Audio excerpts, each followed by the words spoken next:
And we know that this has created a lot of negativity. But the first thing I'll say is it's not my fault. I didn't vote for him the first time or the second time, but we are where we are. With respect to, when we were talking to students yesterday, and my message to students and my message for you when you're talking to students is you are welcome, right? We spent a lot of time this summer at Wellspring doing, some of you may have been on them, we did a lot of webinars, we had panels of the folks at our universities. When students are coming on an F1 visa to the United States, they're coming to these fantastic university communities. The universities value those students, right? Because it adds diversity to the campus. My kids are all college age or just finished college. One of the most important things that I told them to do is make sure you learn to get connected with some of the international students on your campus, because they all graduate and they're going to do business in a world like this, where I'm in Mexico today and our colleagues are in Panama tomorrow, and we have other people in Vietnam this week. So you have to know how to deal with people all over the world. And the only way to do, the value for a U.S. student is if we have diversity, then we have an opportunity for our students to learn. We have an opportunity for your students to learn. The communities that these universities are based in, people choose to live there. And they choose to live there because they're university communities, because they're diverse, because they're intellectually curious, because when they walk into a coffee shop, they might just run into somebody from Mexico City and have a conversation that they didn't expect when they woke up that morning. So the kids will feel welcome. And the universities are people like Joe and the international. One of the things we do at Wellspring, we make sure that when we sign a school, we have really vetted the international office at that school. Because we can spend, you can spend all kinds of time helping students understand what they need to do, which schools are a good fit for them. We can get them admitted, we can get them a visa, we can put them on an airplane. If they show up, they're gonna miss their mother, they're gonna get to a calculus class that they're having trouble with, somebody's gonna ask them to write an essay in English and they're gonna be wanting to come home potentially, right? There better be a strong international office that connects those students to other students in the university community, that makes sure that when those students are having a little bit of difficulty, that they have a place to reach out to. Better than that, that reaches out to those students to make sure we know it when they're having a little bit of difficulty. So when a student comes to a Wellspring school, you can be assured that they are coming to a place that has the top-notch international team with people like Joe at Toledo and Victor at Saginaw Valley, who are there really just to help those kids make sure that they're successful at the end of the day. I asked one of you this morning, how are students thinking about coming to the United States in this environment? It was you, and your name again is? Christina. And I was thinking, because all the news at home is about the deportations, right? And so as I got on the plane the other day, was thinking, I have to make sure that the students understand that they came legally, that they're on a student visa, that they're welcome at the university, that they're welcome in those communities, that people want them there. Christina shared, they're actually more concerned about what happened at Harvard and some of the issues with sending students home who were in the middle of their program. And very smart, right? Because that's a bigger concern. If the students get to our country, they're gonna be welcome there. If somebody changes the rule in the middle, they might be nervous about that. I'll just say two things about that. One is, I'll say three things. One is, there were roughly 2,500 students who lost their F1 status when the Trump administration came in and did an audit of status. 2,500 out of over 1 million students who study in the United States, okay? So, and I'll give an example of a student. My daughter was at Arizona, had an international roommate, an Indian student, turned out was stealing the clothes, the makeup, and the money from her roommates. Now, they never sent that student home, but that student has a mark in her status record. Now, my feeling at the time was that student should have been sent home. Should have been sent home as soon as it was recognized that they were stealing. I would expect that if my daughter was at a university in Mexico City and she was stealing from her roommates, she's going to end up in jail in Mexico or on a plane home with no visa, right? So that audit, it was very lax. Before that audit found 2,500 out of over 1 million. That doesn't excuse some of the other things that happen. Some of the people at Harvard, at Tufts, PhD students who are speaking their mind, raising political issues mostly over the war in Israel, that's a free speech issue. And last week, the courts came out with a decision that said all persons physically in the United States have an absolute right to free speech. So the question that was being clouded there was, is it the case that a citizen of the United States has free speech? We all know that's true, right? I know that I could stand in the middle of a town square and condemn the war anywhere that I wanted without fear of anything happening to me, right? Because as an American citizen, I have the absolute right to free speech. Well, does the Constitution only protect my right to free speech, or does it protect yours too when you're in our country? And this court decision came out and said, if you're a person in the United States, you have an absolute right to free speech. So the notion that the government can take a student's visa away simply because the government doesn't like what they said has been put to rest, right? So, and most of those students who made big news in the spring, have now been returned to their visa status. And a couple haven't, but at any rate, that's what I want to say about that. I want to make sure that you know, and that when you're talking to students who are interested in coming to the United States, that they're welcome there, that we want them there, that the communities that they come to are the kind of places that enjoy having them there, and that they should feel secure that when they're there, they'll have the opportunity to continue their studies and to finish. Okay.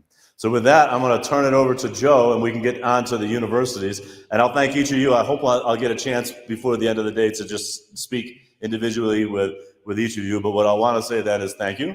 Thank you for being here. Thank you if you're a business partner for that partnership. Thank you for working with Juan and now Zosh. And we're very excited about Zosh. Send Zosh lots of applications. She's got to get it going now. So thank you. And if you're not a partner currently, Juan and Zosh can help you become a Wellspring partner. We'd love to have you as part of our team. Okay. So with that, Joe. Thank you.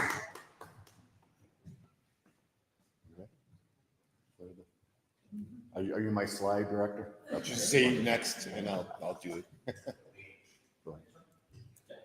All right. So again, thank you for the opportunity to have me come and speak about the University of Toledo. My name is Joe, and I am the assistant director of our international undergraduate office. So I came all the way from Ohio to be here for a few days in Mexico City, just to share the message about what the University of Toledo can offer your international students. On the screen, you will see our Richter Planetarium and our Brooks Observatory, and I'll explain the importance of that as we get into the presentation. So who is the University of Toledo? The University of Toledo is a public research university. We are considered a mid-sized university with just over 11,000 total students on campus. We are considered a STEM-H university, but we do offer a large number of non-STEM programs for those students and families that you're looking and working with for those opportunities. We have over 110 different options that the University of Toledo can offer your students and your families based off of their studies and their career paths. The uniqueness of the University of Toledo is our connection with our University of Toledo Medical Hospital. So students that are interested in nursing, occupational therapy, physical therapy, we don't have to fight other universities for clinical spaces because of the connection with our own medical research hospital. We get a lot of questions abroad. We are a NCAA Division I sports program with 15 different programs for males and females. So Division I is very competitive, but we do have partial to full scholarships for a lot of our great athletes that look at the University of Toledo.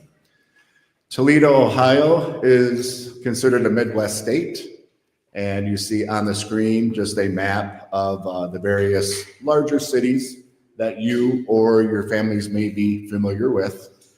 The reason why I bring this up is the fact that our areas will consist of multiple seasons of weather. So as we are getting into December, January, and February, that's our coldest months of the year. So very frigid temperatures, snow more than likely. So we always want to prepare our students, especially coming to us in our January semester, the fact that the weather is going to be a little bit chillier in a lot of the countries that our students are actually living. So back in February of this year, the University of Toledo, as Mr. Gregg mentioned earlier, we were classified as a R1 Carnegie Research Institution. We are one of only 268, and we're the only one in Northwest Ohio. This is going to be very helpful for our students that are natural science and mathematics students that are looking for research opportunities. So the abundance of grants that our faculty are able to secure allows our international students as well as our domestic students opportunities for research to take part of. So what I'll do is start talking about the various programs that a lot of our international students are interested in with the University of Toledo.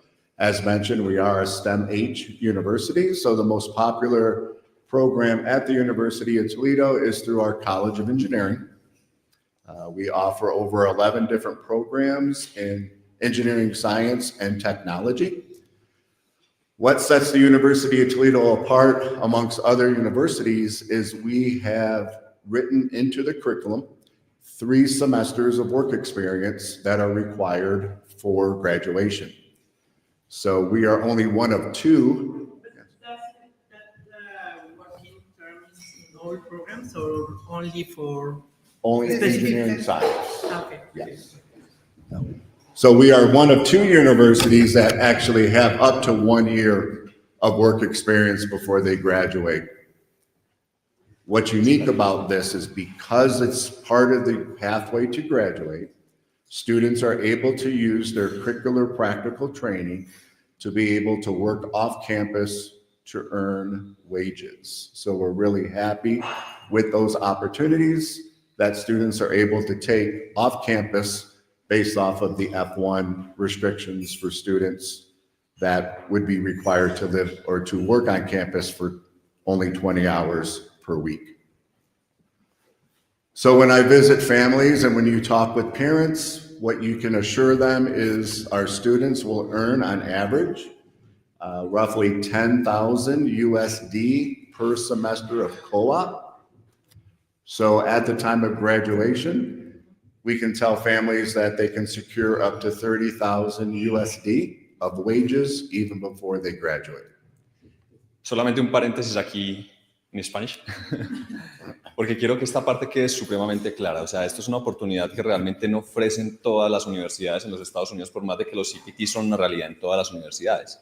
Pero la posibilidad de que cuando ustedes ofrezcan esta oportunidad a la familia, le puedan decir es que tu hijo que está estudiando ingeniería o una carrera relacionada con STEM tiene obligatoriamente que sumar experiencia laboral, cambia completamente el panorama. Y si encima de eso le vamos a decir a la familia que le van a pagar, cambia aún más el panorama porque les ayuda financieramente a los estudiantes. Empezamos a romper ese mito de que solamente oportunidades como Australia, Canadá, pues están con estas oportunidades de trabajar. Y en Estados Unidos también es una realidad como lo podemos ver con Toledo, la zona donde estamos completamente industrializada, entonces las oportunidades laborales son reales también.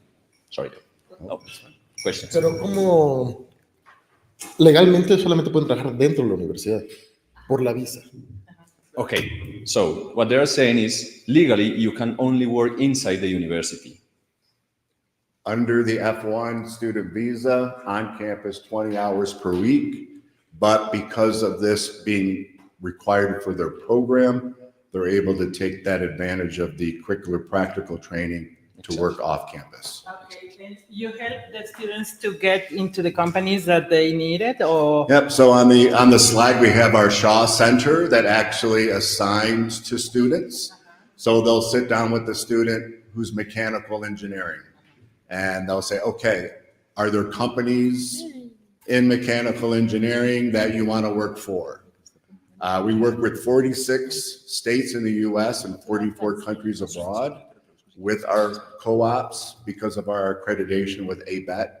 So each student gets an academic advisor, and then the student would also get a co-op advisor to help assist with that search. Bueno, va a tener la oportunidad de trabajar 20 horas, como todos los alumnos dentro del campus, y este plus es el co-op, entiendo, ¿va a ser 20 horas más por fuera? ¿O cómo Okay, se so llama? the question is, so the student has the opportunity to work 20 hours on campus and then another job experience, which is the CPT. It's another 20 hours, or how would you describe this difference? So it is a full-time schedule. Most of our students, whether international or domestic, will work a 40-hour full-time work schedule at that engineering firm and company. Yeah, and it's usually during the summer semester, right? So it fluctuates based off of the success of the student in the classroom. So if they're doing very well in their classes, then the co-op director will then say, okay, we can get you started a little bit earlier in your co-op experience. If the student's not doing very well in class, we don't want to send them out too early and not have a successful experience with their co-op. So it depends on the student on how they're doing in their classes their first year.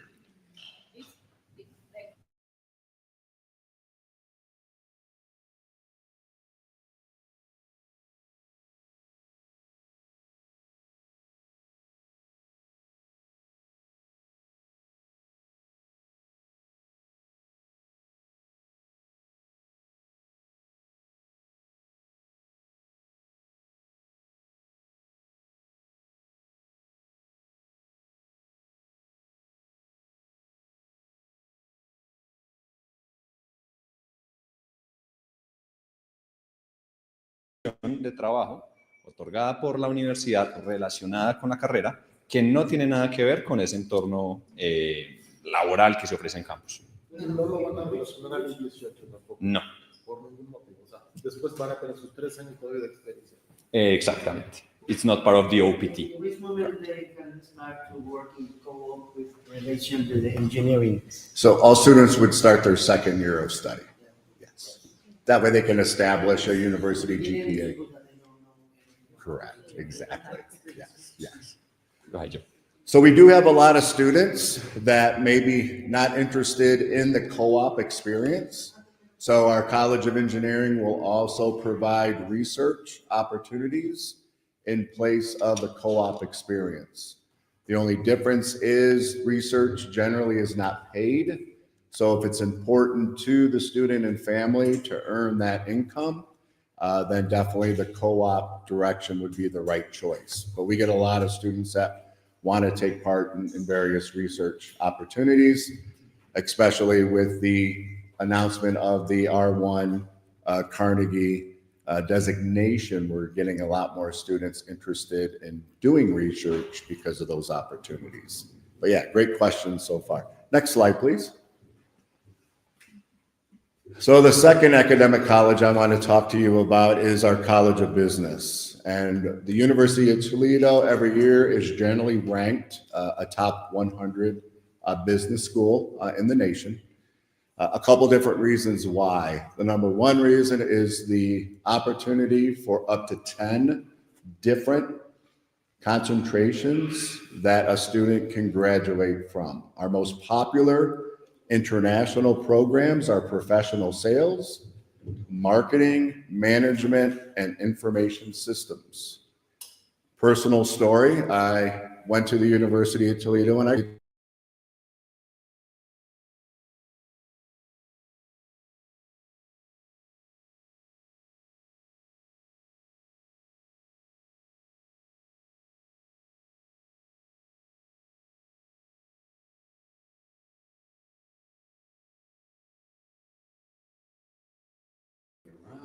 don't want to tell somebody what to do. So I met with my advisor and I changed my focus of study to marketing. And I think it was a better fit for me just because of the fact it got me to higher ed admissions and being able to speak with students and families and individuals like yourself. Over 85% of our international and domestic students take part in at least one internship. Internships can be paid, some are volunteer, and some can be used for college credit. So because of the flexibility and the number of options, this is why we see the University of Toledo ranked as a very high business school. Next slide, please. So the third academic college that we get a lot of students attending the University of Toledo is through our Natural Science and Mathematics Academic College. Biology, chemistry, biochemistry have long been a steady option for our international students. Recently, physics and astronomy are becoming very strong. As I referenced to the first slide, the University of Toledo has 2 telescopes and a planetarium on campus. NASA, we are very well connected with NASA. We have 5 working grants currently with NASA, so we're getting a large interest in those areas because of that opportunity. We have pathway programs, so if your students are looking to get into medical school or dental school, veterinarian school, those where those biology, chemistry, and biochemistry majors fit to allow students to take those classes to apply to those schools that accept international students as part of their professional options. Next slide, please. So on the screen here, we have Dr. Linda, who is a well-known physics professor in the United States. And then we have Mr. Matthew, who is pictured next to her.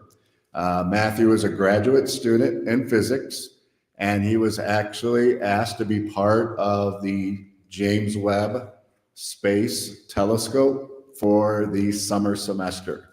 So we get great opportunities because of the connections that we have with the large number of the physics and astronomy programs around the globe. So this was a very unique opportunity for Mr. Matthew and Dr. Linda to be able to take part of this opportunity with the James Webb Telescope. Next slide, please. So again, we are mostly focused with STEM H programs, but we do offer our College of Arts and Letters for those non-STEM opportunities. Most popular programs that we have in our College of Arts and Letters: communication, history, economics. The University of Toledo also has their own Center of Performing Arts. We're one of very few universities that have a connection with our Toledo Museum of Art, which is normally ranked in the top 5 every year. So this allows our students that are interested in acting, performing, musicians, people that are interested in visual art, studio art, have opportunities to take classes on the museum grounds and also have the opportunity to display their work at the museum or actually perform at the museum as well. So we're getting a lot more students interested in non-STEM programs, and I think we have a good mixture of those programs for our international students. Next slide, please. College of Pharmacy. It's probably one of my favorite programs that I can talk about at the University of Toledo. The University of Toledo is the only university that offers an undergraduate program in cosmetic formulation and design. So students that you may work with that are interested in creating perfumes, colognes, lotions, soaps, etc. This is a great program for them.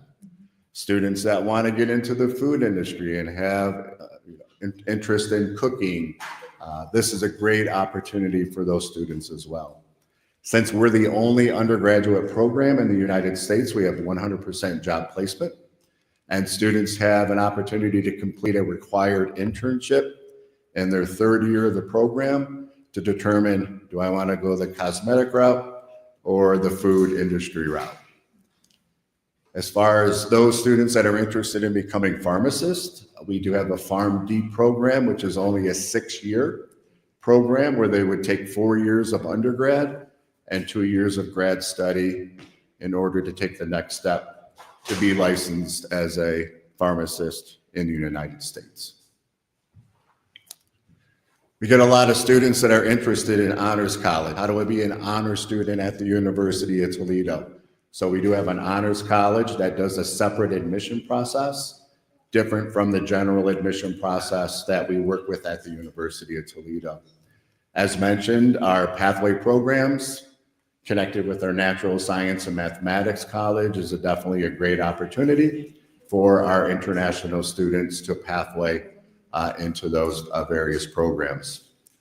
As mentioned, student support, engineering with their co-op directors, business with their internship directors, pharmacy with their internship directors. So we have great levels of academic support to make sure students are being taken care of as they're processing through their degree. Next slide, please. So a little bit different than Saginaw Valley that we'll be presenting a little bit soon. Each academic college has a different GPA requirement depending on the major. So we would get your transcripts from your students, do a conversion to a 4-point US GPA to determine if a student is eligible for that specific major.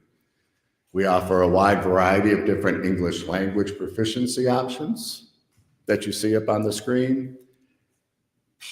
Our engineering programs are the only programs that require a math subscore, whether in SAT or ACT. The University of Toledo does offer an alternate test called ALEX, which is an at-home test they can take in front of a front-facing camera to secure the required score.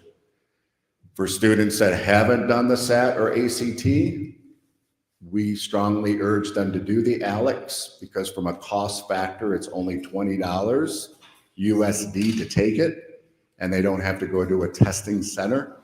So the anxiety isn't there. By going to a testing center, they can feel more at ease at home for that test. In my experience with Latin students, they love it. Es súper fácil para ellos tomarlo, siempre sacan el puntaje, o sea, también eso es algo como que les quita un poquito de presión, porque cuando están planeando presentar un SAT o un ACT, pues sí hay una presión más grande de que puedan fallar, porque pues, es un tema costoso, tiene fechas y demás. Este es súper sencillo y además les entrega un plan de estudio para ganar el examen y vale $20. Entonces es bien rápido y bien fácil. Great. Next slide, please.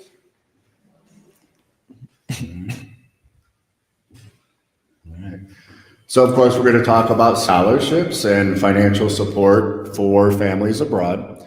The University of Toledo does offer an International Rocket Award. So students that you work with that have a converted 3-point GPA or better would be able to secure an $8,000 award that is renewed each year up to 4 years for support with their financial cost and family portfolio.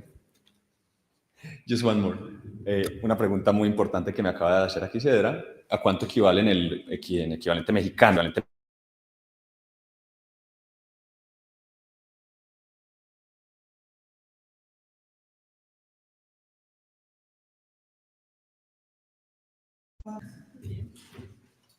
Okay. Right. Third year, the first year, 8,000, the second year, 8,000. another 8,000. Yes. O sea, es renovable. Sí, todos los años. About the sports, scholarships, Yeah, so question was asked about athletic scholarships. So the athletic scholarships could be determined by the a coach, determine what budget he or she would have, and depending on the level of the student athlete. So obviously the better the athlete, more opportunities for full scholarship. So we work with the athletic office based off if a student's eligible for our scholarship, then they will then apply the balance of their academic student scholarship to cover full cost.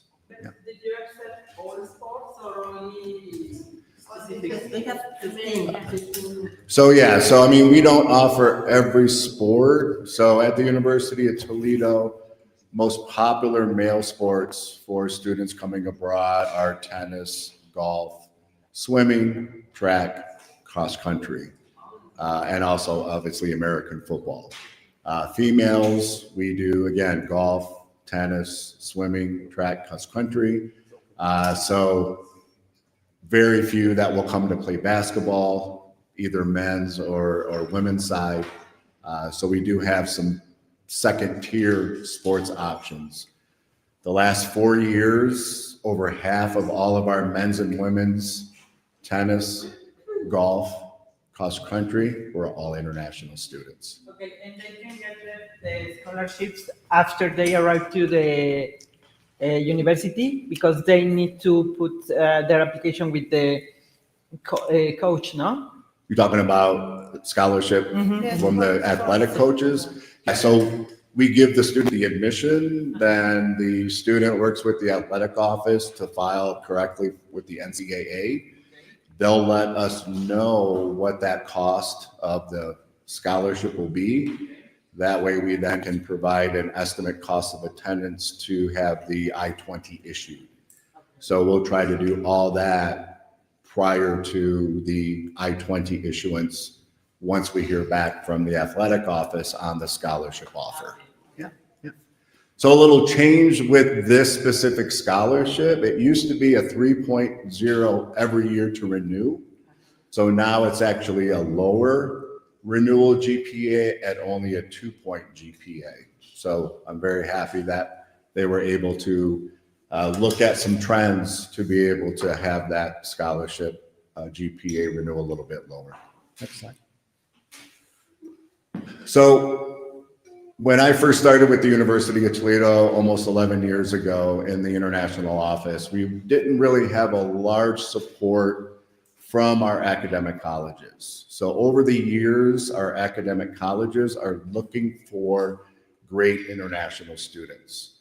Our academic departments will look at a student's portfolio, GPA, English test score, math subscore if required, to look at additional scholarship dollars over that over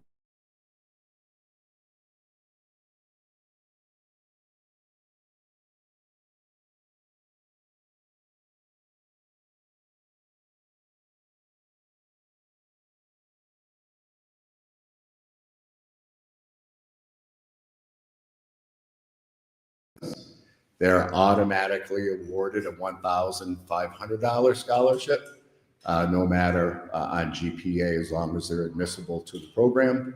So again, students are able to stack multiple scholarships on top of each other. If not athletic, we do have those academic options. Next slide, please. So on the screen here just gives you a breakdown of our cost of attendance. So our tuition and fees for the academic year will roughly be about $23,500 USD. All this information is provided in the brochure that was handed out. So over 90% of our international students do secure a scholarship to attend the University of Toledo. Students after their second year, or I should say after their first year, entering their second year, can apply for additional merit-based scholarships from their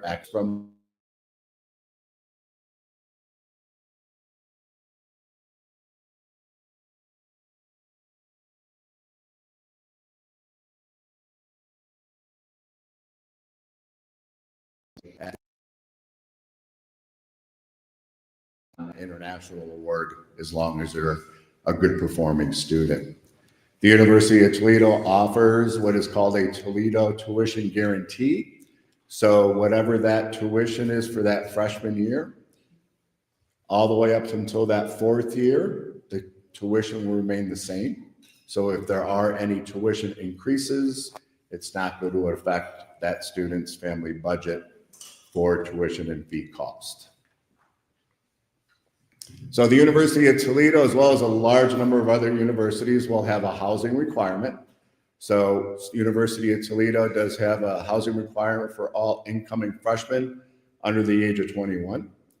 We feel it's very important for students to stay on campus, to get involved with various campus activities, get to know other individuals, whether U.S. citizens and or students from other countries. Something I forgot to mention earlier, Toledo is a very large community in Hispanic and Latino individuals, not only our F1 students, but a large population of U.S. citizens and permanent residents called the University of Toledo home. So we connect a lot of our community individuals with our international students, especially if this is their first experience leaving home and traveling abroad. We do some exemptions for students based off of if they are 21 or older, they can live off campus, or if your students' families are having some financial difficulty, we can assist with finding some off-campus housing that will be safe and secure for those younger students. So we always talk about getting involved. We always tell students to at least get involved with one outside group, club, or organization. The University of Toledo has over 400 options from academic, religious, hobbies, sports, instruments. So we have a large variety of options for students to stay involved with. Sports, always a question. Yes, we have sports clubs and intramural sports. That way students can still stay active and healthy while they're actually studying at the University of Toledo. Because we have almost 90 countries represented, our dining service halls will have the ability to make specific meals for your students that may have religious and or dietary needs. So that's beneficial, knowing that they have the opportunities to have food similar from their home country or region. Next slide, please. So again, our admission office will help you through the admission process, but most important office on campus once your students arrive is our International Student and Scholar Services office. They're the ones that will connect our international students with those social groups and organizations. They host our new student orientation online. They will assist students in a welcome resource fair. So if students need to open a U.S. bank account or living off campus and I need some furniture, this office is going to be very, very important for their arrival, and also immigration questions. So I need to travel back home. I need to travel to my co-op. Getting those travel signatures. I have a question about my I-20. My passport's going to expire. What do I do? So they handle all those immigration questions along with those internal support as new international students. So as mentioned, we want to make sure we keep our students safe and healthy. So on our two campuses, the Medical Center Research Hospital campus and main campus, we do have student recreational centers for students to take part in various activities to stay healthy. Also being connected to a medical research hospital, we do have medical centers on both campuses. So if students need to see a doctor, if they're not feeling well, need a physical, need immunizations, we do have the medical centers for those opportunities for our students to stay healthy. For those individual families that are concerned about their safety, we do have our own Toledo Police Department on campus, and we have a City of Toledo Police Department hub right off campus as well. So we do have programs, especially for your female students, if they have an evening class and they're not comfortable in walking by themselves at night. We have a Toledo Police officer that will walk students from one building to another, or their building to their residence hall, just to make sure that students are safe. The admission process is simple. You'll work with the Wellspring group here on submitting the application, asking for the appropriate educational documents, English language proficiency, math subscore. Again, if interested in engineering, science, and or technology. We do a fee waiver for all of our students that work with Wellspring and their agents. So it's a very simple process. Once we get a full application with all supporting documents, we can get an admission decision out within 3 to 5 business days. And then if financial are attached with those documents, we can issue the I-20 at the same time. If provided separately, I-20 can be issued within 24 to 48 business hours. So it's a relatively quick process for us and our partnership with Wellspring. So that ends my presentation. ¿Alguna pregunta que tengan adicional? ¿La residencia para internacionales es obligatoria el primer año? Sí, Siempre. Ok. el primer año. Y el segundo, a menos de que cumpla 21 años. ¿Alguna otra pregunta? Se hace a través de una plataforma, la aplicación con ustedes, pero ya para cuando tengamos el contrato, ¿ustedes nos mandan un número de agente para ponerlo ahí? Es una plataforma propia de Wellspring. Por medio de esa plataforma lo que hacemos es que pues, yo les creo el usuario y Soch. Por medio de ese usuario ya ustedes entran, es una plataforma supremamente fácil de manejar. Digamos que en formato de aplicación es similar a Common App. ¿Están familiarizados todos con Common App? Perfecto. Es una plataforma donde un estudiante crea su perfil y de ahí aplica diferentes aplicaciones. Pero nosotros tenemos nuestra propia plataforma de Wellspring donde se hace exactamente lo mismo pero sin costo por aplicación. Sí, porque vi que tiene un fee waiver. Ahora, tengo la última pregunta. Ay, no me lo pongas en... tengo voz de... Todo el mundo me oye, ¿no? En la transmisión, es que está transmitiendo en vivo. Perdón. Pensé que nada más que nadie me escuchaba. Bueno, ya haces todo. ¿Qué pasa con los estudiantes que están en el último año de prepa pero todavía no la terminan? ¿Van a tener carta condicionada como todos? Sí, exactamente. Hacemos la admisión, mientras ellos acaban, nos envían las calificaciones hasta la fecha y con esas calificaciones y con la proyección que tienen con sus calificaciones se hace toda la carta de aceptación. Si ellos suben su promedio, mejoran en algún aspecto, pues obviamente las condiciones también se actualizan. Súper bien. Okay, perfect. Thank you so much. Gracias. Thank you. Perfect. Entonces, ahora vamos a pasar con la segunda opción. Obviamente, ahora, bienvenida Soch. Vamos a estar, obviamente, entre los dos haciéndoles algunos aportes sobre lo que es Saginaw Valley. Importante, les cuento una historia que algunos ya se las conté. Teníamos también a Abby Swanson, que es la representante de Saginaw Valley, pero en su primer día en México, al parecer, algo no cayó muy bien en su estómago y no se está sintiendo muy bien y regresó a Estados Unidos. Pero bueno, la información igualmente está acá para que pues, la podamos tener.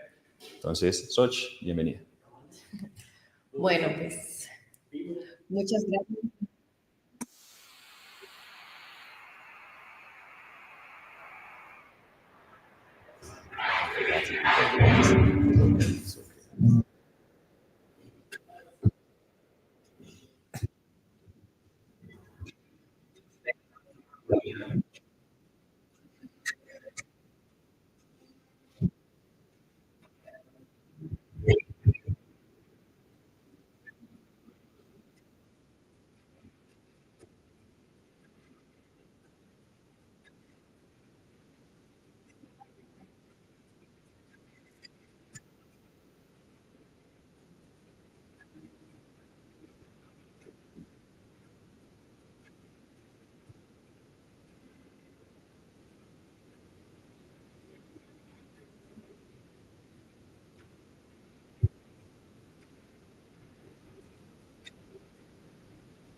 Listo, bueno, pues la Universidad de Saginaw Valley es una universidad bastante atractiva para nuestros estudiantes.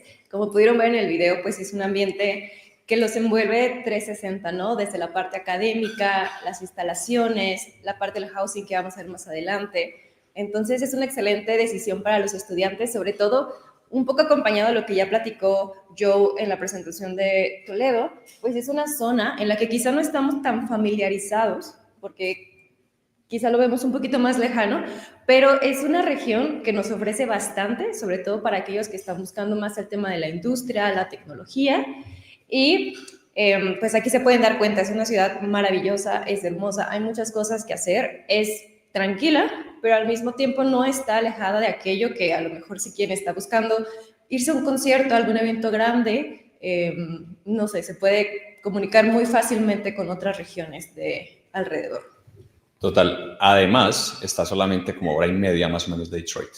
¿Listo? Entonces, los que quieran esa mezcla, como lo mencionaba Soch, entre ciudad pequeña, fácil de manejar, 30% por debajo en el costo, una gran ciudad, pero al mismo tiempo con ese entretenimiento para fines de semana a una hora y media conduciendo, pues está bastante cómodo. Obviamente comunicación está súper bien. Los lagos, Lake Huron, todos estos lagos, la zona de lagos, bien cerca también de la zona. Entonces, en cuanto al entorno que rodea el campus, no solamente el campus es lindo, sino que el entorno completo pues está bastante bien y bastante chévere.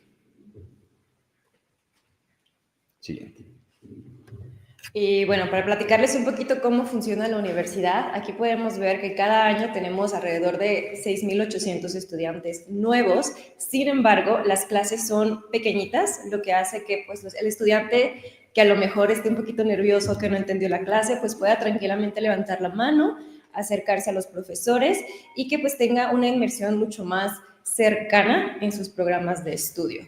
Y una parte súper importante es que el 97% de nuestros estudiantes al graduarse obtienen una oferta laboral. ¿Por qué? Pues por simplemente la calidad académica y las conexiones que van a tener dentro de la parte académica. Después está la parte de los internships.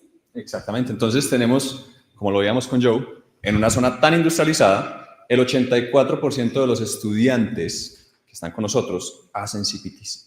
Hacen internships. De nuevo, ventajas de la zona. Y ahí yo creo que destacamos ambas universidades. Aquí lo miramos en el mapa. Saginaw está a unas 2 horas apenas de Toledo. La zona completa nos ofrece 36 compañías Fortune 500 en esta zona, aliadas de todas estas universidades. Entonces, en ese aspecto se benefician muchísimo los estudiantes, primero con sus CPTs, 84%, en cuanto al engage que tienen para hacer las prácticas, y luego cuando se gradúan, principalmente aquí tenemos un dato más que nada de programas de grad, masters, de 97% de colocación posgrado. Y aquí yo siempre como que lo menciono, y la realidad de los Estados Unidos es que nosotros como latinos y la mayoría de estudiantes buscan el sur, buscan estar ahí abajo, Florida, Texas, California, que está bien, son zonas que todos queremos vivir ahí también, pero casi nunca miramos hacia el norte, donde está la mayor industrialización. Entonces, cuando tenemos estudiantes que nos están llamando, oye, es que no he podido conseguir mi UPT, es que está muy difícil. Claro, ¿dónde estás buscando? Miami. Está perfectamente bien, Miami es espectacular, hay muchas opciones, pero es mucho más difícil que en una zona un poco más industrializada como lo es el norte. ¿Cómo? No, estos datos generales de la universidad. Si buscan en medicina hacer las prácticas, ¿las pueden hacer fuera de la escuela? O con prácticas en medicina, que es un tema un poco diferente, porque pues ahí pueden hacer como... Exacto, neurociencias ahí sí sería más bien. Sí hay oportunidad, exactamente, así es. Ahora, vamos a la parte de acá de mi siguiente. Muy bien, pues aquí podemos ver un poquito acerca de cómo funciona la universidad. Ventajas de estos programas o de estas áreas académicas es que podemos ver que el estudiante puede hacer sus 4 años de carrera regular más 1 año en la parte de negocios y salir con un MBA. Exacto. Y bueno, también la tenemos en 2 opciones adicionales, en la parte de Public Health, por ejemplo, si queremos estudiar nursing, que ahorita vamos a hablar un poco más a fondo de esta parte, o terapia ocupacional, el 3+2, que obviamente nos entregan ya una titulación profesional, ya de nivel maestría, ¿cierto? En un periodo de tiempo muchísimo más corto y articulado de una vez desde la universidad. Entonces, en cuanto a la parte de majors más importantes que tenemos, como lo vemos ahí, de primero, súper destacado, y ojo con esto, nursing. Nursing es una carrera infravalorada en Latinoamérica. Lamentablemente, la enfermería acá no es bien paga, se considera simplemente un técnico y no es la realidad de Estados Unidos. Ahorita, contratación del 100% en esta carrera.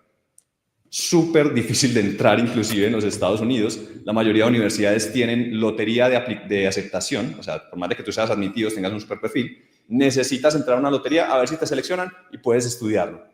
Con esta universidad, con Saginaw Valley, tenemos puestos garantizados para internacionales en nursing.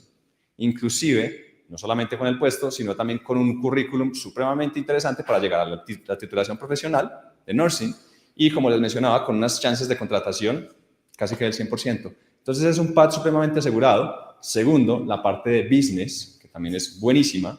En cuanto a business, es uno de nuestros principales majors que tenemos. Y miremos el tercero, Supply Chain Management. Todos sabemos lo que es eso, ¿verdad? Todos hemos comprado por Amazon, Chain, Temu. Cuando le explicas a los chicos y les dices el nombre, ¿sabes lo que es la cadena de abastecimiento de suministro? No tienen ni idea. Pero les mencionas Amazon y Temu y ellos piensan que el paquete cuando compran cae del cielo, pum, y cae a la puerta de la casa. Detrás de eso está toda esta logística. Entonces, esta es la opción de estudiar una carrera afín al mundo de los negocios, pero que, ojo con el dato, es STEM. Listo, ya sabemos la ventaja. OPT de 3 años estudiando negocios. Entonces, en ese aspecto, se vuelve una carrera supremamente interesante. Las básicas, tipo Mechanical Engineering, supremamente demandada, STEM, si miramos más para abajo, Computer Science, pasa exactamente lo mismo. Pero volvámonos arriba. Teacher Education. Estados Unidos está importando maestros en este momento. Literalmente hay programas en los cuales los Estados Unidos está tratando de llevarse profesores de todas partes del mundo, simplemente porque se están quedando sin esta profesión. Entonces, tener la posibilidad de estudiarlo acá con una carrera también de altísima contratación, pues es una opción bien interesante también para que ustedes puedan hacer ese push a los estudiantes cuando estén decidiendo esa carrera, cuando estemos en esa etapa de pronto de asesoría vocacional y demás. Y otra que también quiero destacar, pues Criminal Justice, no sé qué está pasando con esa carrera. Cada que voy a un colegio, un montón de niños, yo creo que sí, ahí está muy fuerte en cuanto a su programación en televisión, pero está muy fuerte. Aquí tenemos la opción de estudiar Criminal Justice, luego hacer un minor en Criminology o simplemente un posgrado también en ese aspecto. Quedan con las dos áreas, tanto la parte legislativa como la parte investigación, y muy, muy fuerte la carrera. Siguiente. Bueno, por ejemplo, en el caso de enfermería, ¿no? Yo creo que sí es todo un tema porque efectivamente en México muchas enfermeras, enfermeros, toman esa profesión porque es rápido y porque necesito ganar dinero, ¿no? Algunos sí tienen la convicción y el amor a esa profesión, la vocación. Pero también, por ejemplo, en Europa pasa lo mismo que en Estados Unidos, es muy bien valorado. Y yo creo que aquí a lo mejor muchas personas que se dedican a esa profesión quisieran tomar esa oportunidad y cambiar totalmente su vida. El asunto es que también no tienen para costearse e ir a estudiar esto, por ejemplo, Estados Unidos, ¿no? Entonces, ahí quizás es donde empresas como Laudex pueden ayudarlas, porque obviamente requieren financiamiento en un país como Estados Unidos y después tener pues ingresos mucho más elevados que los que ganan aquí, pues sí puede cambiar completamente sus vidas, ¿no? Completamente, Ernesto, gracias por el aporte, porque es la realidad. O sea, es una carrera. Ahorita ya más adelante vamos a ver un poco todo el tema costos y obviamente el aliado principal ahí sería Laudex. Cuando no tenemos de pronto, supongamos que accedemos a una beca, que ya ahorita las vamos a ver, pero todavía nos queda el factor alojamiento y demás, pues es un muy buen aliado. Y ahí viene como el tema también a tocar con los estudiantes, y es que pues en este tipo de universidades no solamente proyectamos una educación o un plan académico, un proyecto académico, sino que pues, estamos proyectando la vida de los estudiantes, un proyecto de vida realmente. Entonces le pintamos su proyecto más allá de los 4 años. Listo, entonces viene a los 4 años, haces tu nursing o cualquier del 100%. Tienes una carrera y un país que te permite quedarte trabajando.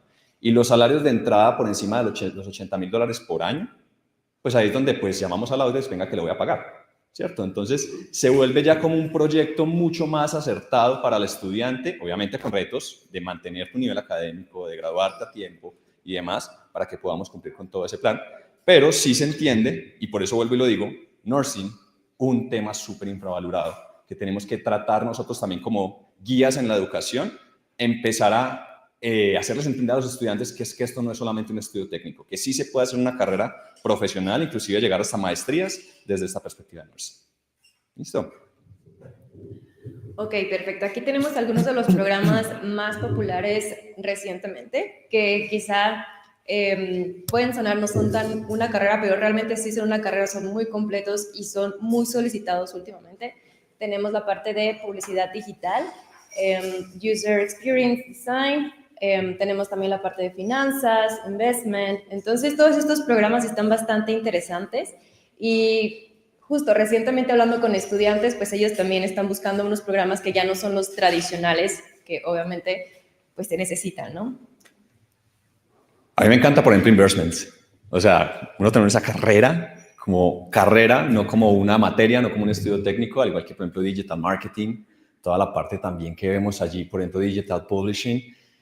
Es una universidad que está completamente a la vanguardia, o sea, literalmente siempre está analizando hacia dónde va, cuáles son esas carreras del futuro, cuál es ese entorno en el cual van a estar viviendo estos estudiantes cuando se gradúen y pues tener estas carreras tan específicas les abre muchísimas puertas también.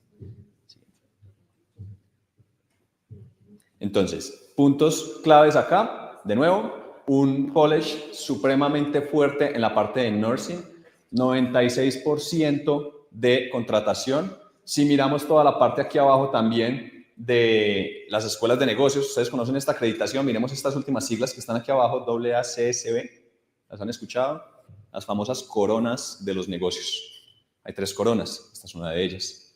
Digamos que en el día a día en las empresas normales no son tan buscadas, pero cuando tratamos de entrar a una gran corporación, en especial europea o norteamericana, sí que te van a mirar si tu diploma tiene alguna de las coronas. La AACSB es una de esas coronas que se le entrega a las escuelas de negocios mejor calificadas, ojo, del mundo. Solo el 5% de las universidades del mundo tiene esta corona, tiene esta certificación. Entonces, nosotros somos una de ellas, solamente tenemos una muy buena institución, un muy buen programa, muy a la vanguardia, sino que adicionalmente en cuanto a titulación, pues tiene peso y tiene un sentido mucho más fuerte para los estudiantes cuando llegan allí. Sí. ¿Preguntas? En el slide anterior decía MPH, es un... MPH. El Master en Public Health. Master in Public Health. ¿Pero qué es? Master in Public Health. No es doctorado. No es doctorado. Doctorado es Public Health. Es PhD, sí. ¿Cómo? Siguiente, por favor.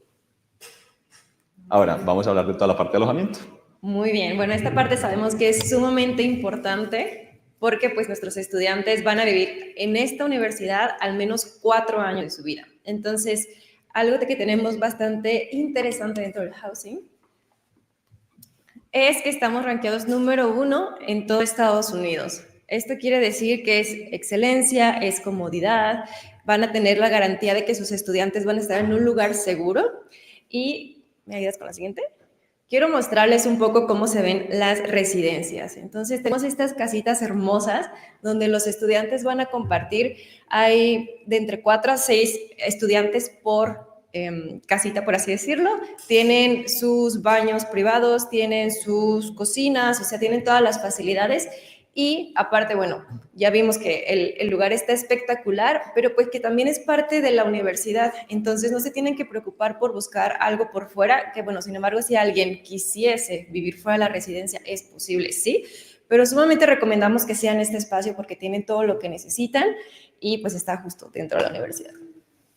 Esto no es cualquier cosa, o sea, rankeado número 1 en todo, es que no estamos hablando de Michigan, no estamos hablando de Saginaw Valley, estamos hablando del país completo y sabemos la calidad de universidades que hay. Ofrecerlas número 1 del país, eso es una barbaridad, es una maravilla realmente. Hay un dato también muy interesante y es que el 70% del campus se ha remodelado en los últimos 10 años. ¿Listo? Entonces es un campus que es bien moderno, yo creo que las residencias son muestra de ello. Y yo le doy mucho énfasis cuando hablo con familias y con estudiantes a este punto, porque es que la realidad es que aquí no estamos ofreciendo un verano de 2 semanas, no estamos ofreciendo ni siquiera una experiencia de 3 meses o 6 meses. Los chicos van a vivir allá. Y qué mejor que ellos estén en un entorno cómodo, bonito, que conociendo también a muchos de ustedes y el perfil de sus clientes, que sabemos que nos van a llamar si algo no está bien o si algo está feo, pues qué mejor que tener la tranquilidad de que estamos ofreciendo un lugar que está chévere, o sea, que está moderno, está rankeado, según Niche, como la número 1 del país y de esa manera pues tenemos un entorno muy lindo. O sea, realmente poder tener un lugar así para vivir durante 4 años o tal vez 5, depende de lo que ellos quieran estudiar, pues hace realmente la diferencia. ¿Listo? Bueno, importante antes de que pasemos a esta parte, en Saginaw Valley no es obligatorio el primer año. Como lo decía Soch, es opción. Tenemos una muy buena opción, de las mejores opciones, pero pues si hay caso de que tengan familias, pues muchos mexicanos tienen familias en la zona. Entonces, si tenemos familia, pues se pueden quedar con la familia desde el primer año. ¿Y cuál es el costo por año? Ya lo vamos a ver ahorita en un slide cuando veamos todo el tema costos.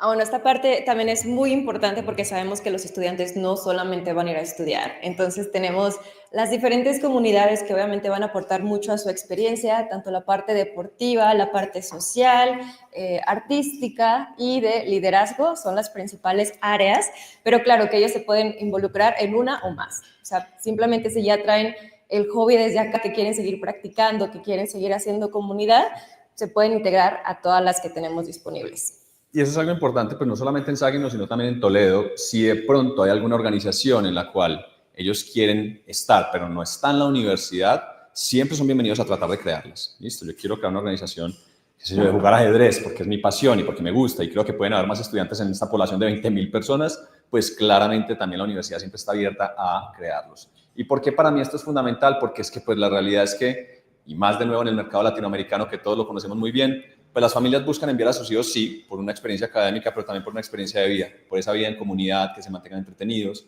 mientras más ocupados, menos problemas. Entonces, en ese aspecto, que las universidades, tanto Toledo como Saginaw, ofrezcan este grupo de actividades extracurriculares sin costo, obviamente, pues hace la diferencia también.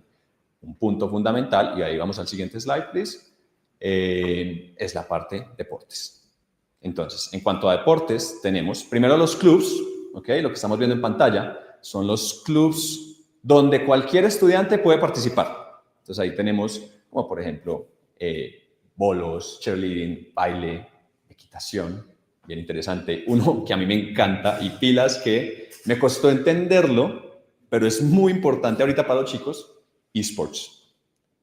Fundamental. O sea, ahorita tú vas al colegio, ¿cómo? Deportes de videojuegos.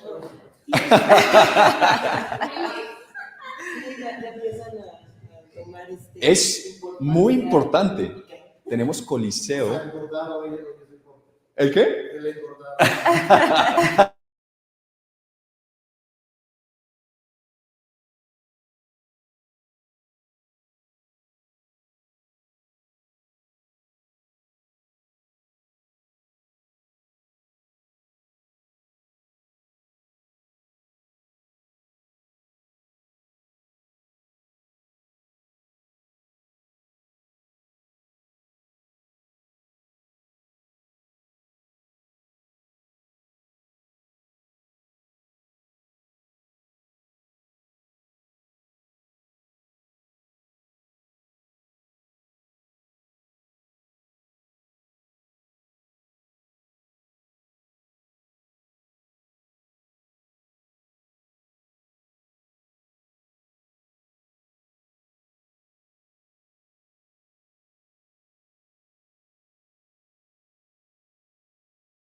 O sea, la VM es así como que el número 3, otras son el 1, y es en la tarde y se llenan los salones. Total, hay ligas, o sea, hay ligas ya profesionales en este deporte. ¿Qué es? ¿Pompón es ping-pong o...? Pompón. Buena pregunta. ¿O es de las estos pompón? Voy a averiguarme esa bien. Joe, do you know what is pompón? Is it? Okay. Entonces, ¿sí es pompón?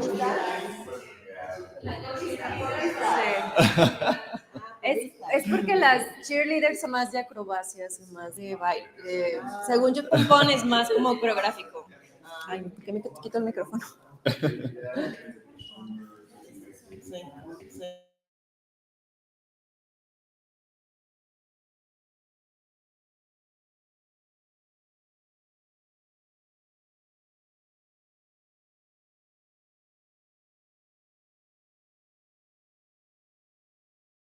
So we're seeing a lot more in America with some sports activities that are gaining notoriety.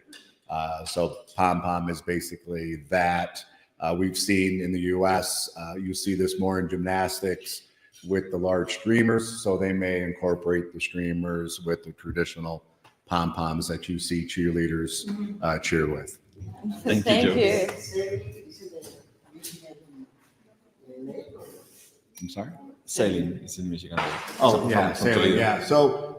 yeah. Ohio and Michigan, we border on two of the 5 Great Lakes in the United States. So we have a sailing programs. One thing I didn't mention, for female athletes, the University of Toledo now has a Division I women's rowing program because we're right on the Maumee River, which bleeds out into the Lake Erie. So you're seeing a lot of universities along those Great Lakes initiate a rowing or sailing program. Thank you, Joe. Thank you. Vamos al siguiente.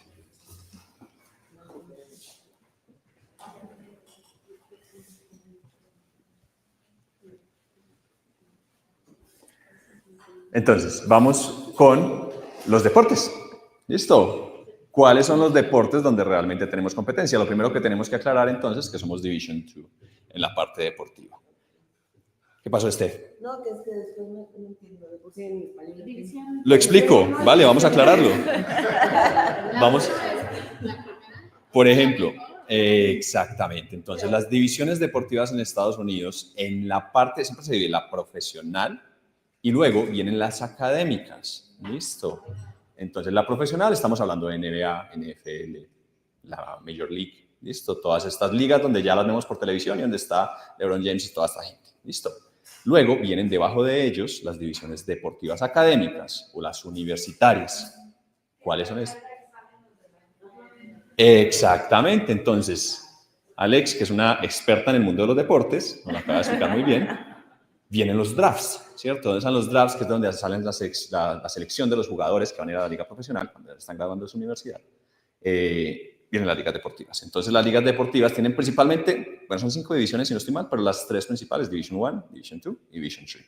Toledo es una universidad Division 1, es decir, está en lo más alto posible a nivel universitario. ¿Ok? Saginaw Valley está en la Division 2. ¿Listo? Ahí hay 2 puntos o hay varias formas de verlo. Si yo tengo un estudiante de altísima competencia que sí o sí dentro de su sueño y dentro de su elección quiere una Division 1, pues vamos a ir entonces a University of Toledo. Ahí tenemos toda esta liga de competencia, todo este tipo de competencia ya lo más alto posible, transmisión en televisión, por ESPN, todo el cuento, pero vamos a ser completamente conscientes también de que son equipos mucho más consolidados. ¿Listo? Tenemos un poco más difícil acceder al mundo becas. Exactamente, exactamente. Entonces, hay un punto muy importante a tener en cuenta. ¿Qué universidades están capacitadas para otorgar becas deportivas Division 1 y Division 2? Entonces, aquí estamos como en un limbo, en el buen sentido, porque no somos lo más alto, lo más difícil de entrar, pero al mismo tiempo estamos en un punto donde las universidades tienen hambre de llegar a la Division 1 y al mismo tiempo podemos otorgar becas deportivas. Entonces, tenemos alta competencia también a nivel Division 2, tanto para hombres como para mujeres, básquetbol, béisbol, fútbol. Hay unas también que a mí me encantan, por ejemplo, natación. Tenemos una, ¿cómo le llaman ustedes? Alberca, ¿verdad? No piscina.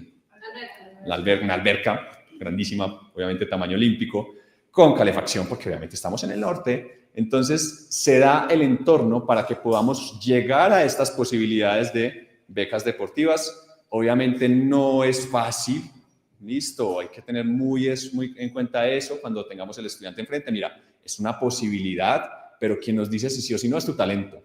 Y que también hayas reportado ese talento, porque no es simplemente que ustedes me digan una llamada, Juan, tengo un estudiante que es buenísimo en fútbol, créeme, no, necesito videos, necesito un portafolio deportivo, todas las participaciones destacadas que tenga el estudiante, y ahí es donde llegamos a esta opción. ¿Es acumulable con becas académicas? Lo es. Listo, y ahorita vamos a ir viendo cómo funciona esta parte. Pero si algún estudiante llega a ir a esta que es la División 2, de cualquier manera, si es talentoso, ¿pudiera llegar a profesional? ¿O tiene que ir a fuerza un... Pues, o sea, eso... Los talentos de la D1 a la vez son parámetros totalmente distintos. O sea, si tú vas a una D1, un ejemplo, natación, el más malo de la D1, el más malo, es campeón nacional en México. En cualquier deporte. Muy alta competencia es la realidad. No, O sea, pero sí pudiera llegar uno de D2 a profesional. No hay el nivel de competencia es... Sí. Yo creo que ahí también es importante aclarar que hay que mirar como perfil por perfil, ¿no? Si el estudiante, y por eso lo decía, si tenemos un estudiante que su sueño y su talento es mérito para una D1, pues pensemos en universidades como Toledo. Sí, exactamente. Ahí también es como parte de nuestro perfilamiento, saber hacia dónde tiene que llegar. Y los mismos estudiantes que ya tienen esto en mente lo saben. Ellos saben como a qué apuntarle también. Pero también la escuela te puede ayudar en ese sentido. Sí, O sea, como sí, él sí, dice, claro. es muy difícil que a lo mejor uno de 3 quiera saltar a uno. Entonces, a lo mejor la escuela, al ver pues el video, la entrevista, bla, bla, te puede decir, no, no aplica para aquí. ¿Sí es así? Exactamente, no, y ustedes con el perfil lo van a saber. Es que un estudiante que esté en una Division 1, que aspire a una Division 1, pues ya tiene aquí un nivel de competencia a nivel clubes y demás que ya va a ser destacado y nosotros vamos a saber cómo perfilarlo hacia allá. ¿Listo? Y obviamente Wellspring está aquí para apoyarles en ese aspecto también. Entonces, cualquier duda que ustedes tengan en ese aspecto, bienvenida.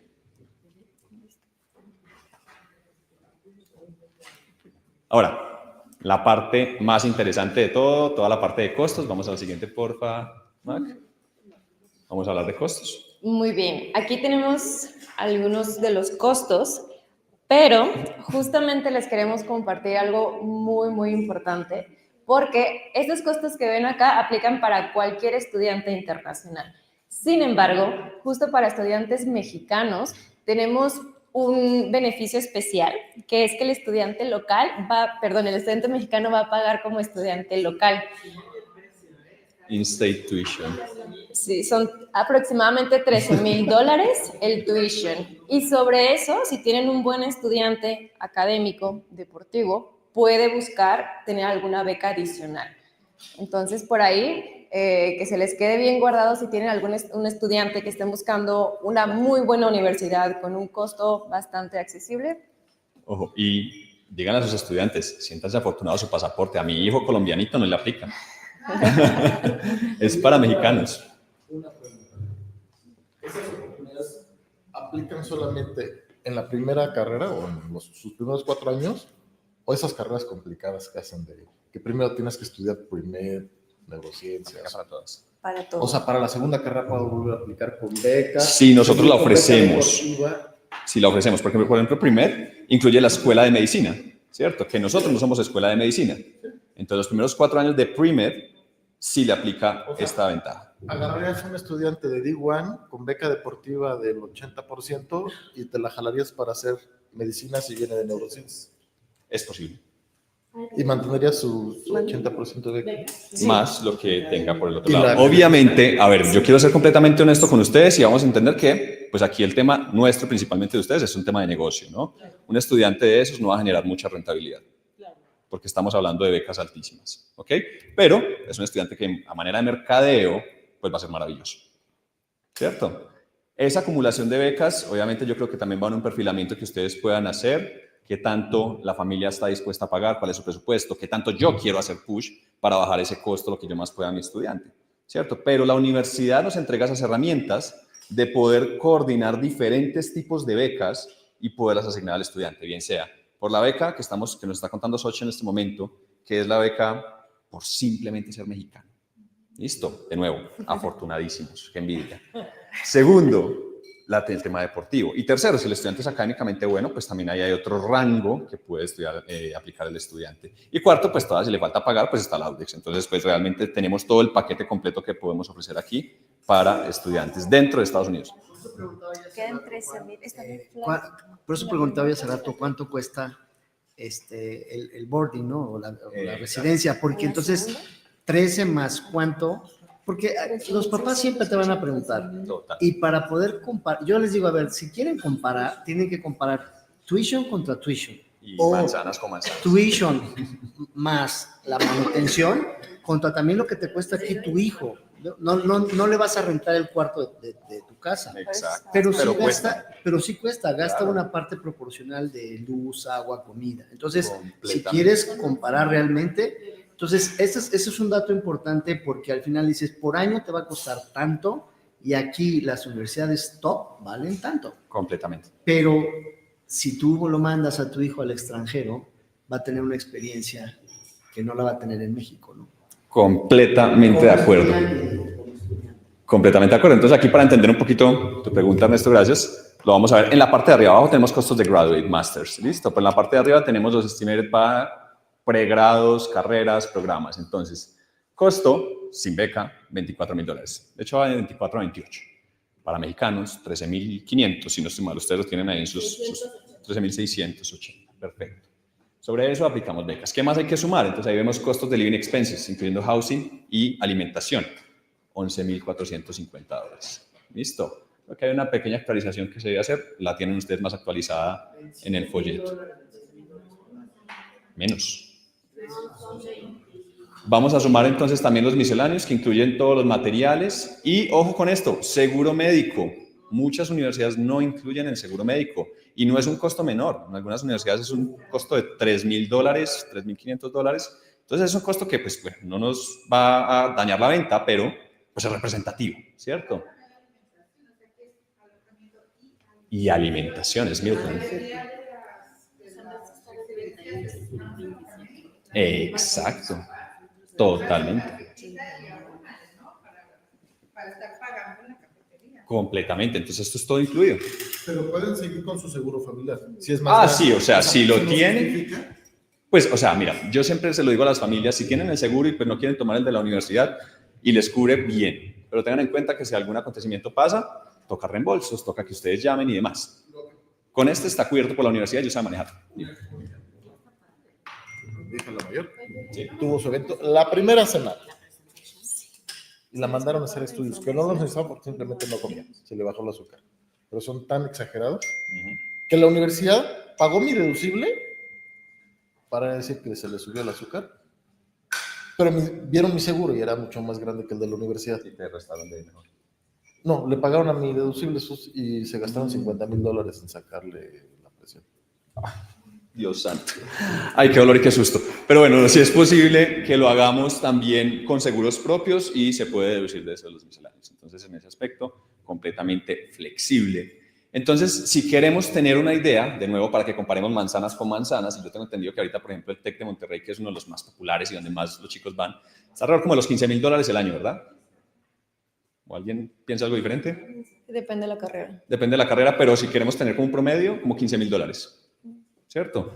Si ponemos acá un entorno en el cual el estudiante pues va con los 13,000, sumamos esos 11,000 y los misceláneos, estamos hablando como unos $22,500 y aún no tiene beca académica, que vamos a la siguiente, porfa, Mac, tenemos un montón de opciones en cuanto a becas académicas también, ¿cierto? Entonces está la Red and White, donde podemos acceder a becas partiendo con GPAs de 3.2, ¿ok? Como de un 8.2, 8.3. Y está la Presidents, que también la asigna directamente nuestro equipo de admisiones. Entonces, un estudiante normalmente sobre este valor obtiene otros $3,000, $4,000 de beca. Estamos hablando de una universidad que paquete completo con costo de vida del estudiante nos está costando alrededor entre $20,000, $22,000 por año. Esto yo creo que rompe cualquier mito de Estados Unidos de que somos caros, ¿ok? Y que los procesos son difíciles porque tienen además a Wellspring aquí haciendo todo el proceso por ustedes de la mano. Entonces, tenemos un entorno, y vamos a compararlo de nuevo con México, un entorno en el cual, sí, el TEC nos cuesta $15,000, pero ¿cuánto se está gastando tu chico acá viviendo? Exactamente lo mismo que se va a gastar en Estados Unidos y allá lo ponemos a trabajar. Porque recordemos que también tenemos esos internships, que al igual que Toledo también son pagados. Entonces hay todo un entorno que para mí es una experiencia 360 para los estudiantes, académica, de vida, de experiencia y de proyección de vida también.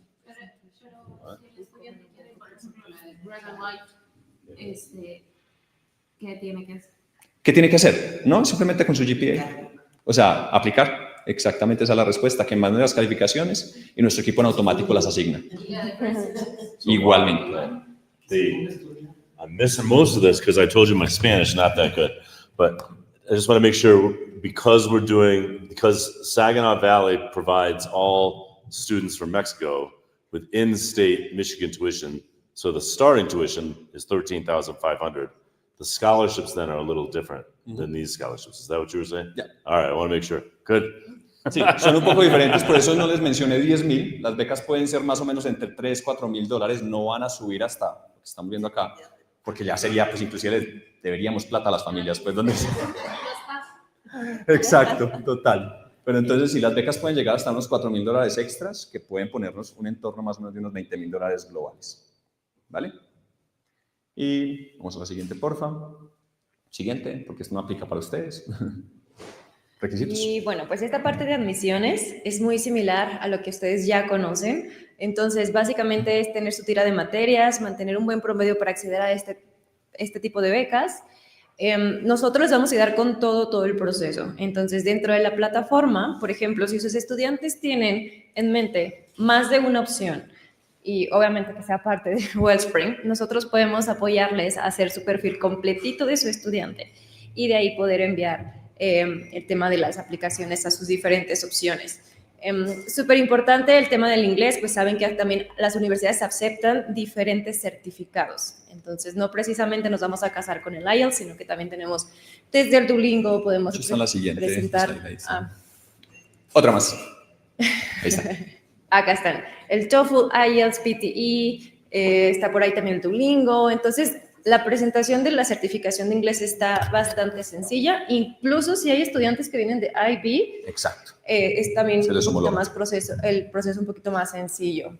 Sí, los estudiantes IB no tienen que presentar examen de inglés, literalmente con su diploma IB, si hacen diploma, no solamente certificación, sino el diploma, se les homologa todo el tema del inglés y adicionalmente pueden variar créditos. ¿Listo? Entonces pueden restar hasta un semestre completo de carrera. Es una carrera de 4 años, puede durar 3 años y medio más o menos.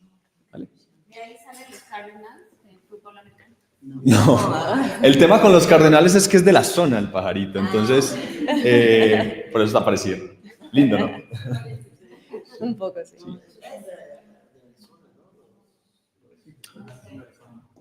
¿Tienes preguntas? ¿Los cardenales son de Arizona? Bueno, sí, ustedes saben más que yo de esa parte.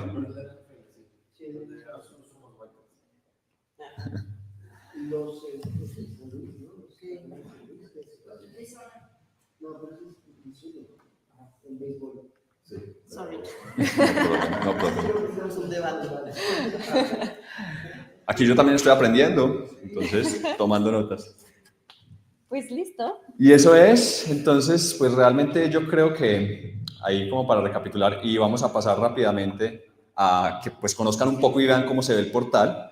Rick, if you want to start logging in to the portal so we can show. Oh, it's already logged, the portal? It's already logged, the portal, you want to show it? I want to show it. Sure. So if we log, yeah. Okay, can you go log in and I'll do the talking, you do the driving? So, I had forgotten earlier, but it was better to hear about the schools first.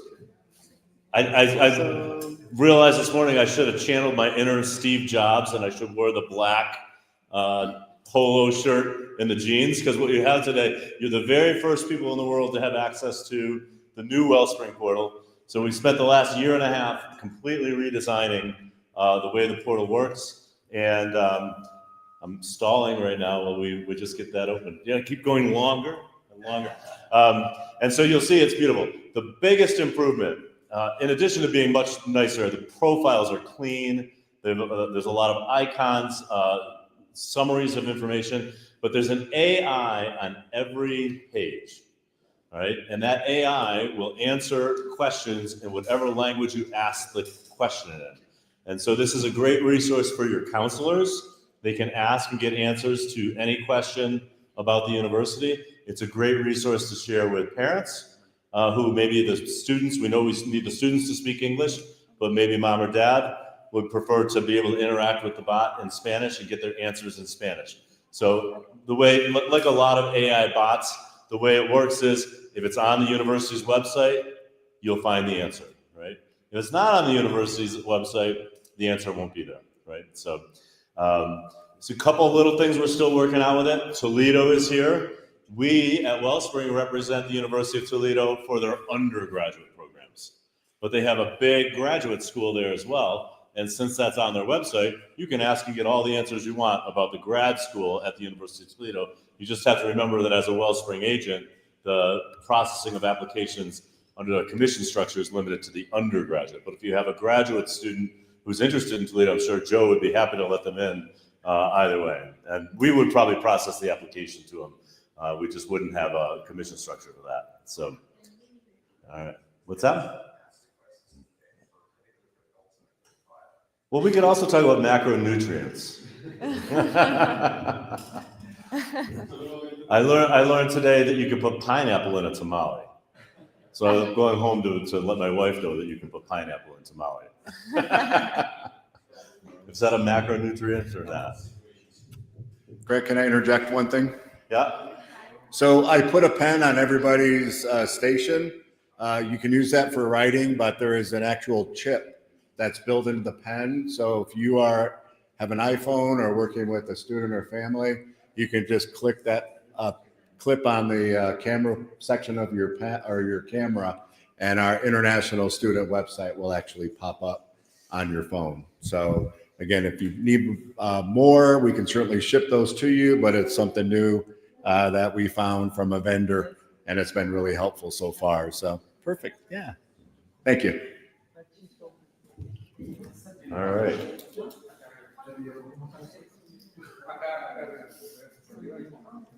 Sobre la camarita, creo que ahí te hace el pop-up de la... No, pero no tienes que tener abierta la cámara. Tiene que ser abierto. No, solamente la acercas a tu cámara. Oh, you get to Toledo. Yeah. That's cool. Sí. Ya estamos bien.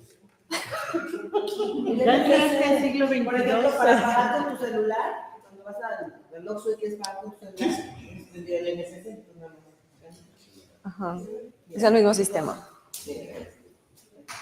So while they're pulling this up, those of you who are Wellspring agents today have access to our portal, and the URL is just portal.wellspringinternational.com.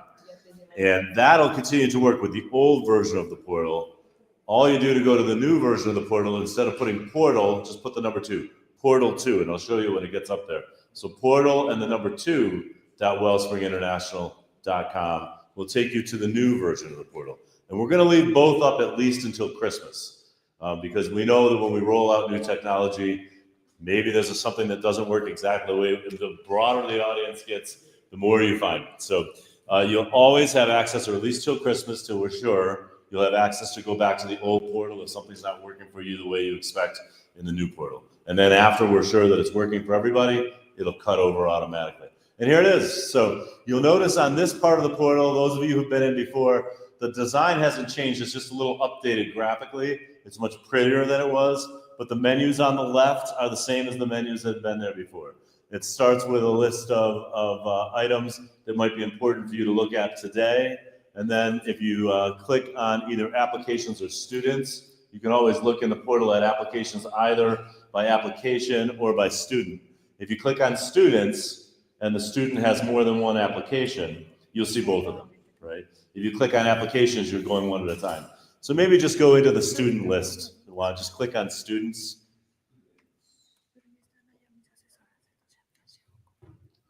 And student records.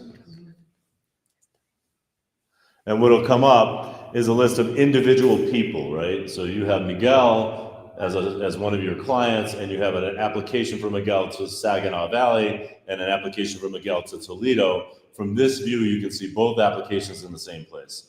And like before, once you've done one application in the Wellspring portal, the second one is very easy, right? Because it has the data already, it has the information. Sometimes there's a small difference, some question that one university has that the other one doesn't, that you might have to update, but you only have to put the passport in once, you only have to put the transcripts in once. Once you've created that profile, it works for everybody.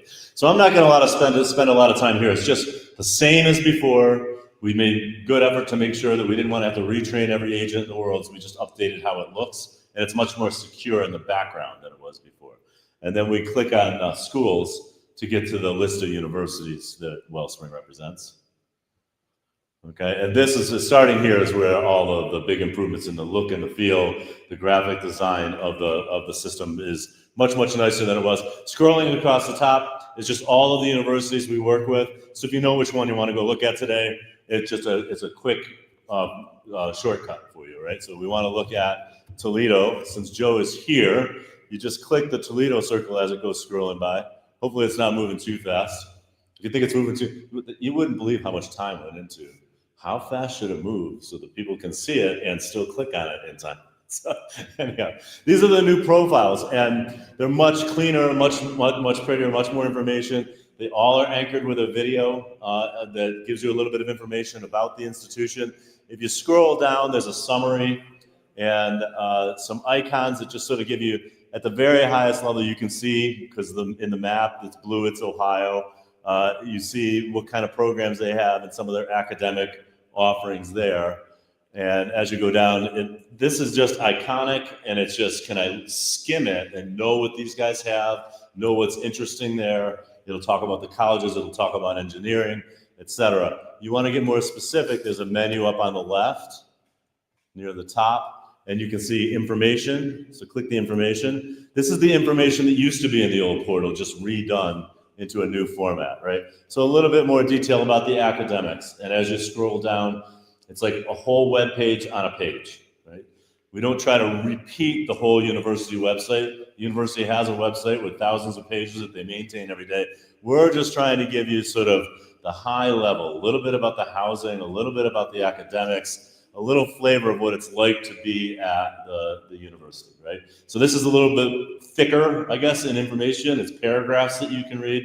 The front page is summary, quick video you can look at, some icons that tell you about the institution. And as you scroll up again, the next one down is undergraduate. And so you'll note there's not a graduate tab here because, as I said, Wellspring doesn't represent the graduate school at Toledo. They do have graduate. At another university, at Saginaw Valley, you would see an undergraduate tab and also a graduate tab because we do represent the graduate school there. And here, very similar to the old portal, it lists all the programs. It tells you whether it's got direct admission, conditional admission. It gives you the tuition. It gives you the discount, is the word we use for scholarship. All of our universities have a different word that they use. And so if we know at Toledo they have that presidential scholarship, now you know from this presentation there's some rules to that, right? If the student has a 2.1, there's no $8,000 discount or scholarship, right? It's got to be a 3.0. You can then go in, just like before, to any one of the programs, so just click on any of them, and you'll see the summary of the admissions requirements, right? So we talk about the IELTS and the TOEFL, everything that you would need to know as a counselor or that the people that work for you would need to know about the documentation that the student needs, not for the university, but for this particular program, is always listed right here on that page. And if you have done applications with Wellspring, you know that this page is repeated inside the application to make it easy for you. When you're actually working on a student's application, there's a tab on the right that says admission requirements. So if you're looking at the application, do they need a letter of recommendation or not? You don't have to navigate all the way away. You just click this tab over here and go, oh yeah, they do or they do not. So we try to make that very easy, and that's kind of works as a checklist. This is also exactly the same as it was before. So you can navigate from the top much more easily. The AI is the big improvement. So ask Rocky. Rocky is the mascot of the athletic programs at the University of Toledo. So it's Ask Rocky if you're at Toledo. I think at the University of Arizona, it's Wilbur, so it'll say Ask Wilbur. You click on Ask Rocky. Up comes an AI, and who's got a question? This is dangerous because then I don't know whether the answer's in there yet, right? Who's got a question that we can ask the AI? Any question?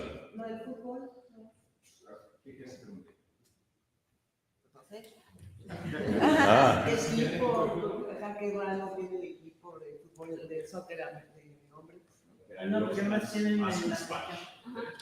Yeah, ask in Spanish. That's great. Or in Chinese if you want.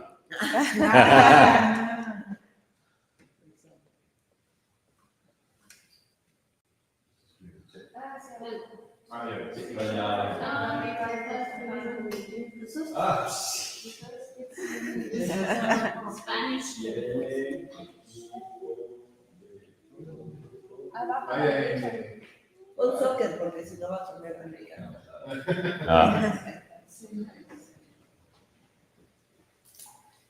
There you go. Okay. And you can shortcut it. So you're working, right? So you don't have to say, does the University of Toledo have, right? You could say football, and it's going to come up with that. If the answer you get is not specific enough, then ask a more specific question. So it's very flexible that way. So we're really excited about this. we're adding the one piece that's not quite done yet. You'll see it pop up here in the next month or so. Is the old portal? There's a way to send a link. So there's a little mail underneath the left nav. You can send a profile to anybody. An agent has to be logged in because an agent can make applications, an agent can see the data, etc. If you send a link to a student or you send a link to a parent, the link is for the university you sent. Without a login, they can see this page. They can navigate all around the University of Toledo page. They can interact with AI and ask any question they want about the AI. But we also represent Saginaw. And if your counselor didn't send the Saginaw link, the student and the parent will only see the Toledo page in the portal. And they'll have the ability to interact with that. So it's a really nice way. You can send that link out to a family after you've had a meeting. We're not going to get them lost in the fact that there's 15 other universities that they might apply to because you've already got them thinking about Toledo. We don't want them thinking about Saginaw in that case, right? Or we don't want them thinking about Colorado State. But if later you're talking to the same family and the student's also interested in Saginaw, you just send another link and then they can interact with each one. They can even start an application. And if a student starts an application in the portal or shares it with a friend who starts an application in the portal, it will automatically get assigned to the counselor who sent the link. So it's a good way sending those links is a good way. You might get customers walk into your agency because they have applications that you started or that were started because a student was not logged in, but said, yes, I'd like to apply to Toledo. They start their application and it pops up in your inbox in the portal. You now know that there's a new application and you're getting credit for it because you're the one who sent the link. Okay? So we're really excited about the portal. Brand new look and feel. We love the AI. We are going to leave the old portal open for at least until Christmas in order just to make sure that if people are having any difficulty using the new system, you can always go back to the old system. Eventually, we're going to have to close that down, and our goal is to do that by the end of this year. But we'll wait, and you can go to either. If you have any problems, you log into the new one, you're having difficulty, you went to the old one, send Juan or send Zosha a message, tell them why, tell them what's bugging you, because we'll go back to the tech team and we'll give them that feedback. We'll make whatever changes we can. If you look at the URL, your eyes are all probably better than mine because I think I might be the oldest person, other than Joe. Joe's a month older than me, I learned yesterday.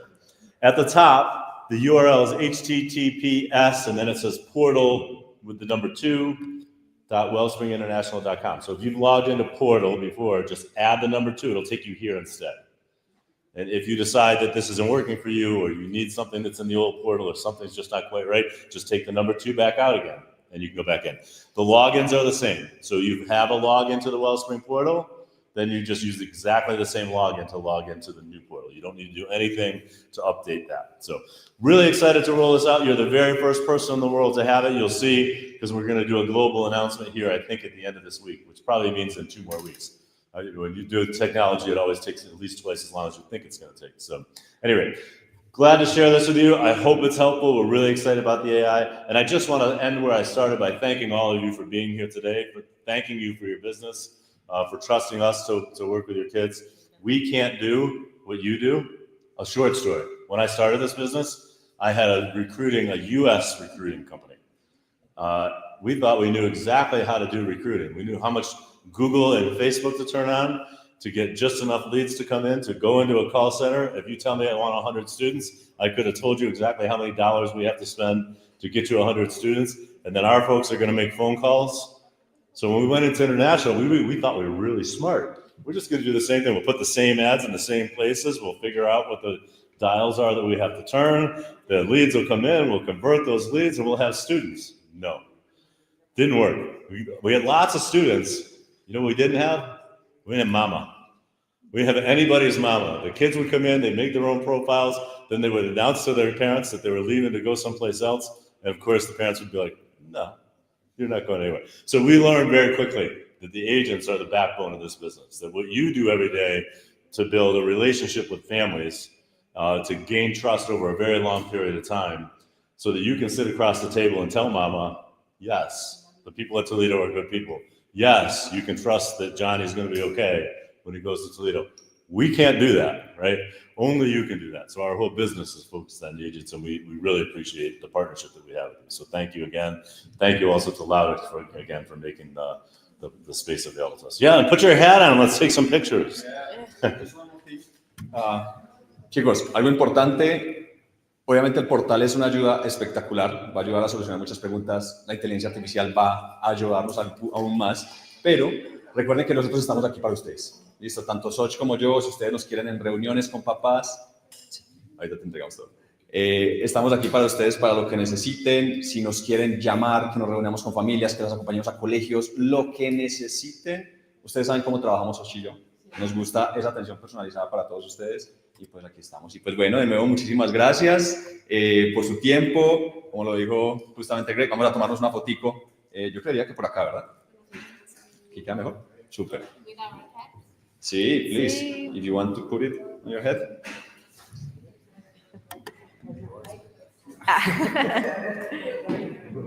Adelante, por favor.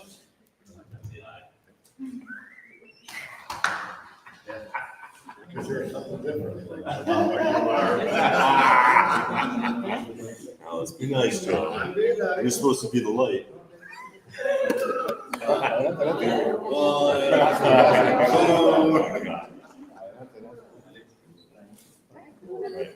Ya desde chavito, ya entiendo la idea. There you go. You guys all look good. See my match. Yeah. You got the words.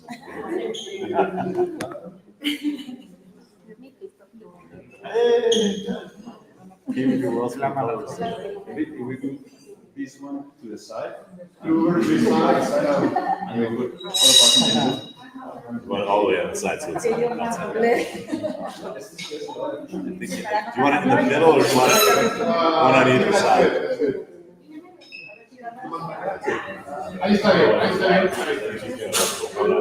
Get a frame of pictures. Am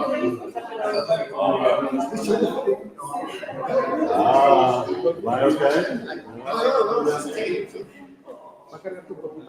You go to the University of Toledo? Yeah? See? See? Yeah.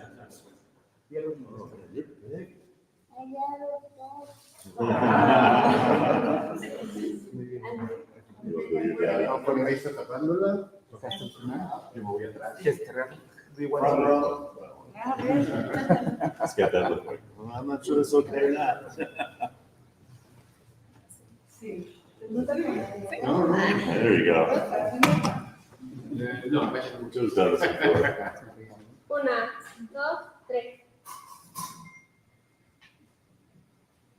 ¿Se ven las banderas? ¿Se ven? Otra. 1, 2, 3. Ya.